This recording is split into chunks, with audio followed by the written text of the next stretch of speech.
제가 좋아하는 찬양 중에 예수 담기를이라는 찬양이 있습니다. 가사 중에 이러한 부분이 있습니다. 예수 담기를, 예수 보기를, 예수만 높이길 내가 원하네. 내 평생 소원 예수 담기를, 예수 담기를 내가 원하네.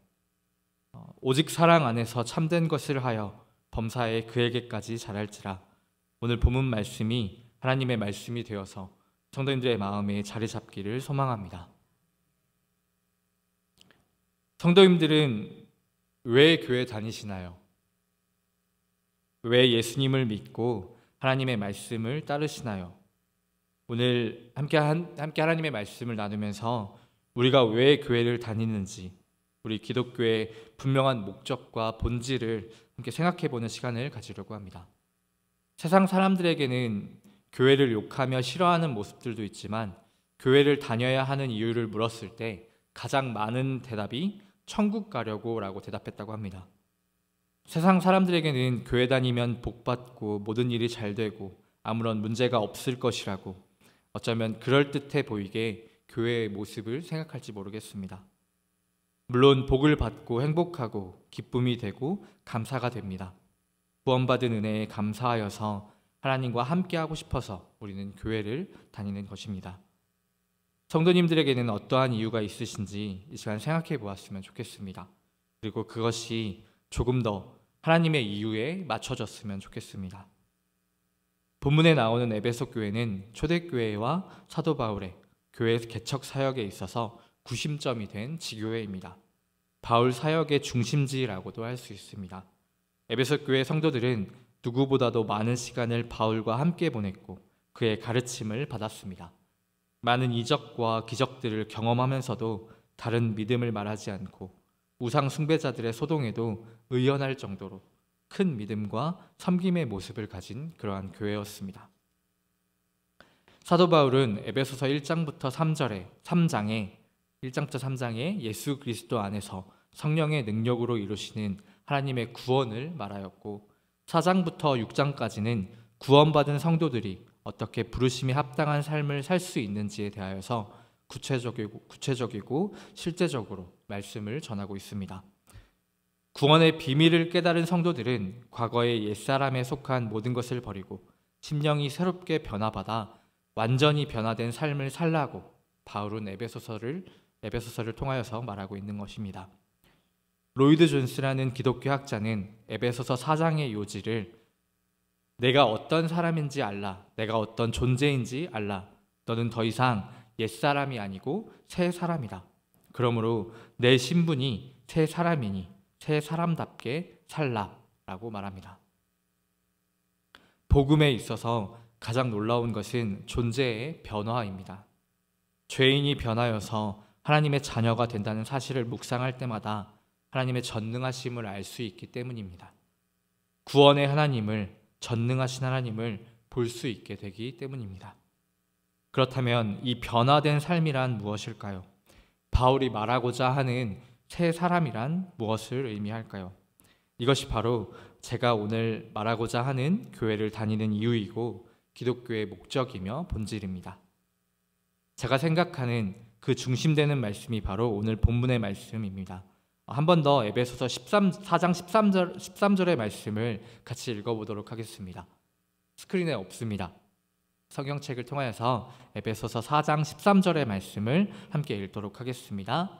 우리가 다 하나님의 아들을 믿는 것과 아는 일에 하나가 되어 온전한 사람을 이루어 그리스도의 장성한 분량이 충만한 데까지 이르리니. 아멘. 믿는 것과 아는 일에 하나가 되고 온전하여서 그리스도에게까지 이르라는 것입니다. 오늘 설교의 제목처럼 그리스도에게까지라는 것입니다. 어떻게 라는 부분을 뺀다면은 이것을 더 정확하게 말하는 부분은 4장 15절의 말씀입니다. 15절의 말씀도 함께 다시 읽어보도록 하겠습니다. 오직 사랑 안에서 참된 것을 하여 범사에 그에게까지 자랄지라. 그는 머리니 곧 그리스도라. 아멘. 이것이 바로 기독교의 목적이고 본질입니다. 이것이 바로 교회를 다니는 이유가 되어야 하고 새 사람이 된 믿는 자들의 목적이 되어야 합니다. 제가 본 부분과 바울이 말하고자 하는 부분, 변화된 삶은 무엇인가? 새 사람이란 무슨 의미가 있는가? 그것은 바로 그리스도에게까지를 말합니다. 그리스도를 닮으라는 것입니다. 그리스도를 목적으로 변화하라는 것입니다. 그리스도에게까지 자라라는 것입니다. 우리는 예수님을 닮아야 합니다. 그것이 하나님께서 우리를 구원하신 이유이고 이 땅 가운데 교회가 있는 이유이며 모든 믿는 자의 본질적 삶이기 때문입니다. 예수님을 닮으라는 것, 그것은 어쩌면은 복받는 것도 행복한 것도 둘째로 놓고 예수님을, 그리스도를 닮으라고 말하는 것입니다. 예수님은 부자도 아니셨습니다. 마태복음 8장에는 여우도 굴이 있고 공중에 새도 거처가 있을 때 인자는 머리둘 곳도 없다라고 말씀하십니다. 예수님은 장수하시지도 않으셨습니다. 평범한 목수의 아들로 태어나 30년이 조금 더 되는 나이만을 사시고 그분은 돌아가셨습니다. 또 예수님은 행복만 하지도 않으신 분이셨습니다. 돌에 맞아 죽을 위기도 있었고 어딜 가나 시험을 당하셨습니다. 결국에는 사람들의 고소와 조롱, 십자가의 고통까지 당하신 분이셨습니다. 그런데도 바울은 예수님을 닮으라고 말합니다. 그리스도에게까지 이르라고 말합니다. 세상이 알고 있는 복은 부자 되는 것이고 오래 사는 것이고 행복한 것인데 바울은 그리스도에게까지 이르라고 말합니다. 그것은 예수님에게까지 이르는 것이 하나님께 나아가는 방법이고 이 땅에서 하나님의 나라를 이루는 것이기 때문입니다. 하나님과 함께 할 수 있는 교회의 위대한 비밀이기 때문입니다. 예수님의 그 사랑이 우리를 구원하셨습니다.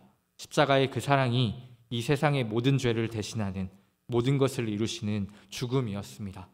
그분 때문에 우리는 살았고 그분 때문에 우리는 영원한 생명을 받았으며 그분 때문에 우리는 하나님과 함께 할 수 있는 것입니다. 그렇기 때문에 믿는 자들은, 새 사람이 된 자들은 예수님을 닮아야 합니다. 예수님을 닮아 하나님과 함께 하여야 합니다. 하나님께 나아가야 하고 하나님 나라를 이루어야 합니다. 바울은 감옥에서 이 편지를 썼습니다. 눅눅하고 더러운 지하 감옥에서도 바울은 너희들의 믿음이 고맙다며 이 편지를 썼습니다. 태장 그리고 채찍에 맞으면서도 능욕당하고 조롱받으면서도 돌에 맞아 죽을 줄 알고 버려지기까지 하면서도 바울은 기뻐했고 찬양했습니다. 그 이유는 예수님을 믿었고 예수님의 고난을 닮아갔기 때문입니다. 그의 사역이 하나님과 함께하였기 때문입니다. 그래서 예수님을 믿는 자들에게, 새 사람이 된 자들에게 예수님을 닮으라고, 그리스도에게까지 이르라고 말합니다. 그것이 바로 진정한 믿음이기 때문입니다. 온전한 신앙이기 때문이었습니다. 지난 주말 여름 성경학교로 아름다우신 선생님들과 함께 또 징그럽고 예쁜 아이들과 함께 시간을 보냈습니다. 아이들에게 말씀을 가르치고 하나님의 뜻을 알게 하려 시간을 보냈습니다. 한 달이 넘는 시간 동안 매일을 기도하였고 주말마다 교회에 와서 청소하고 꾸미고 이불 빨고 간식 사고 오리고 붙이고 아이들 위해서 준비하였습니다.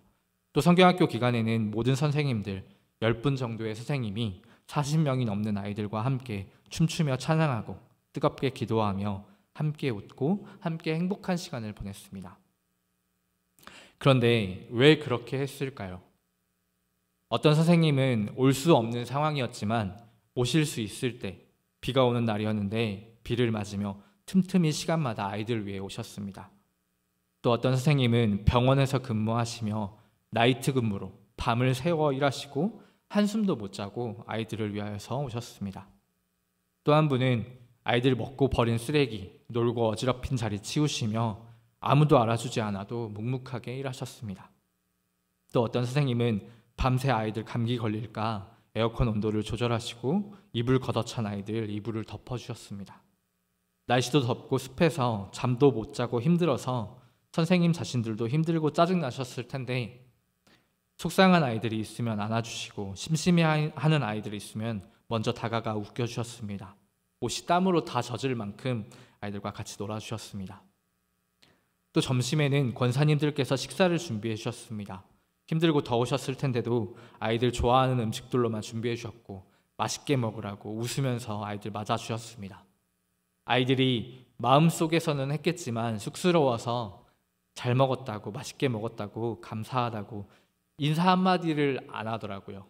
그런데 그렇게 징그럽고 예쁜 아이들을 위해서 권사님들께서 섬겨주셨습니다. 또 많은 성도님들의 후원과 관심과 기도로 함께해 주셨습니다. 그리고 영화부도 유치부도 이보다 더 노력하며 사역하였고, 중고등부도 청년부도 여름 수련회를 준비하고 있습니다. 왜 그렇게까지 할까요? 왜 온 교회가 아이들을 위해 헌신하고 노력할까요? 그것은 선생님들의 믿음이, 권사님들의 섬김과 모든 성도님들의 기도가 바로 바울과 같은 마음이기 때문일 것입니다. 아이들을 그리스도에게로 이끌려고, 예수 닮은 사람 만들려고, 온전한 신앙 가운데 예수님을 알게 되었으면 좋겠어서 하나님과 함께하는 아이들 되기를 바라셔서일 것입니다. 기독교는 그리스도를 닮아가는 종교입니다. 한 영혼을 그리스도에게까지 이끄는 믿음의 공동체입니다. 그것이 바로 진정한 믿음이고 온전한 신앙입니다. 은혜를 받는다는 것, 말씀과 기도 안에서 성령 충만하게 산다는 것, 나를 쳐서 복종시키고 하나님을 예배하고 섬기는 삶은 그리스도에게까지 나아가는 삶입니다. 그에게까지 자라는 것입니다. 교회와 믿는 자의 존재의 의의와 목적은 또 세상을 향한 또 교회와 믿는 자를 향한 하나님의 뜻은 바로 예수님을 닮아가는 것, 예수님과 같이 살라는 것, 바로 그것입니다. 믿음이 있다는 것과 믿는 자로서 산다는 것, 신앙을 훈련하며 교회를 세우고 전도하는 것, 믿는 자의 모습과 교회의 삶의 모든 것은 예수님을 닮는 데에 있습니다. 그것이 바로 하나님께 영광을 돌리는 것입니다. 이 목적과 목표로 살지 않는다면 우리의 믿음은 참되다 말할 수 없습니다. 왜냐하면 믿는 자는 예수님을 구세주로 모신 자이며 그분의 십자가와 부활을 믿음으로 그분과 한 몸을 이룬 자이기 때문입니다. 살아도 주를 위하여 살고 죽어도 주를 위하여 죽는 그러한 자이기 때문입니다. 예수님이 그의 머리, 삶의 주인심을 믿고 의지하며 순종해야 하는 사람이기 때문입니다. 무엇을 하든 어디를 가든 그분과 함께 그분의 본을 따라 그분과 같이 살아야 함을 알고 있는 자이기 때문입니다. 우리는 예수님을 닮아가야 합니다. 믿는 자는 율법의 요구에서 해방되었습니다. 예수님께서 대신 다 지켜주셨기 때문입니다. 하지만 이제는 의무가 아니라 자원하여서 주 되신 예수님을 따라 계명을 지키며 살아야 합니다. 원수까지도 사랑하시어 자기 아들을 주신, 자기 몸까지 버려 죄인을 사랑하신 그분의 본을 따라 이웃을 사랑해야 합니다. 웃는 자와 함께 웃고 우는 자와 함께 울며 내가 먼저 다가가 곁에 있어줄 수 있는 사람이 되어야 합니다. 가진 것 모두 내어주고도 목숨까지도 내어줄 수 있는 그러한 우리가 되어야 합니다. 이것이 예수님을 닮는 것이고 우리의 진정한 믿음이 되어야 하고 신앙이 되어야 합니다. 마지막으로 제가 말하고 싶은 부분은 예수님께서는 십자가에 달리실 때까지 침묵하셨다는 것입니다. 하나님의 아들로서 하늘의 군사를 보내어 자신을 모욕하는 자들을, 고소하는 자들을 치실 수도 있었습니다. 자신을 보호할 수도 있었습니다. 십자가의 죄인이 아니라고 말할 수도 있었습니다. 하지만 예수님께서는 하나님의 뜻을 이루시기 위해서 죽기까지 침묵하시고 십자가에 순종하셨습니다. 그것은 세상에 대한 사랑이었고 하나님께 대한 순종이었습니다. 자신의 힘을 보이면, 자신의 말을 선포하면 누군가가 상처받을까봐, 또 그 말을 오해하여 받아들일까봐 예수님께서는 침묵하며 지극히 낮은 자의 모습으로 채찍 맞으시고 고통당하사 십자가를 지신 것입니다. 복음을 온전히 이루신 것입니다. 우리는 이 모습까지도 닮아야 합니다.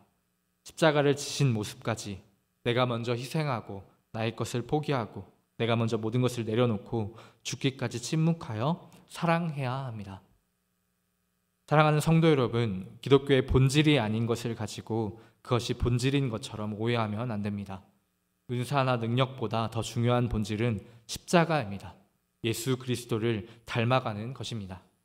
인격과 말과 행동이 그리스도의 장성한 분량에 이르도록, 그리스도에게까지 이르도록 노력해야 합니다. 죽기까지 침묵하신 예수 그리스도를 닮아가며 주님께서 오라고 하시는 그날까지 저 천성을 향해 세상을 바라보면서는 침묵하고 하나님을 바라보면서는 찬양하며 그리스도에게까지 이르는 우리 모두가 되기를 소망합니다. 기도하겠습니다.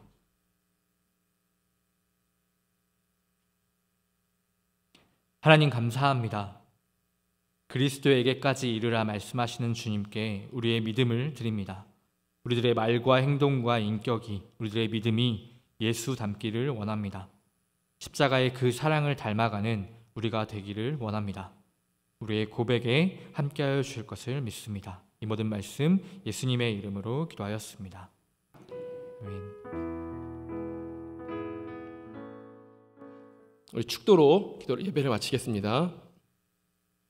주 예수 그리스도의 은혜와 하나님의 사랑과 성령의 역사하심이 그리스도의 장성한 분량이 충만한 데까지 이르기로 작정하는 모든 심령 위에, 또 예수님처럼 살아가는 것을 목적으로 삼는 모든 심령 위에, 그리고 장례를 마치고 힘들지만 예배에 참석한 모든 가족들의 삶의 위에 함께 하시기를 축원하옵나이다. 아멘.